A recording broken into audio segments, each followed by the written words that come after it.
Hey everyone, if you've ever done any electrical work in your house or for other people, you'll know the golden rule is never to leave exposed electrical cables. Never have a live wire there that could electrocute somebody. That would seem completely common sense. So why is this fine? Some PCI Express power cables actually have a pigtail or Y-splitter connector, and then, often when you're plugging them into your graphics card, you don't use that other end, especially if you've got a higher end graphics card, because effectively, using that pigtail could starve the higher end GPU of power. So essentially you've got that other end just lying around not doing anything. But is it ever okay to actually leave that pigtail end dangling there unused? And should you ever cut it off like some people actually recommend you do? Well, firstly, it's generally fine to actually leave that pigtail end, completely unused, dangling in your case. That's absolutely fine. I wouldn't cut it off, and I'll talk about that in a minute, but certainly just having a bit of a power supply cable unused in your case is absolutely fine. Whether you've got modular or non-modular PSU, they designed to actually not give out power until they fully plugged into the component. And that's why if you actually look at the end of a power supply cable, the actual metal contacts are deeper within the plastic. And yeah, it might seem like they're fairly close to the surface, but they're deep enough within it that,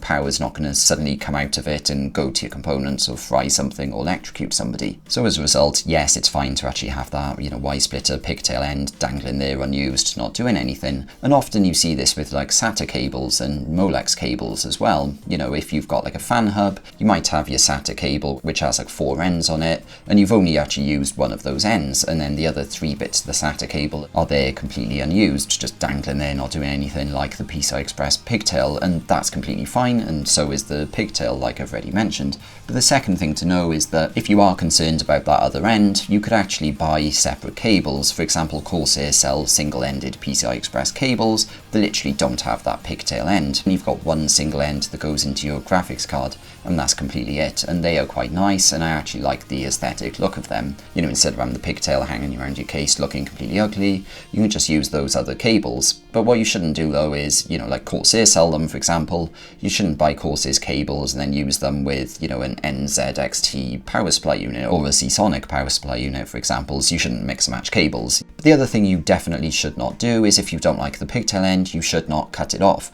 I've actually seen people that said they've done this and they much prefer the aesthetics. In general, please do not do that. Even if you're a competent person, it's not really ideal to start messing around with your PSU cables. For one, it's going to void your warranty, but for two, even if you are very experienced with electrics, you might make a mistake that then, introduces more risk than actually having the pigtail hanging around. And if you purely just don't like the aesthetics of it, then either buy a single-ended cable, or what I sometimes do is actually zip tie the pigtail connector to the actual cable, and that can look decent, especially if you use the same color of zip tie as the color of cable. But that wraps up this video. If you've got any further questions, please leave them in the comments. And if you enjoyed this video, please click the thumbs up button, and please subscribe to see more videos like this. Thanks for watching.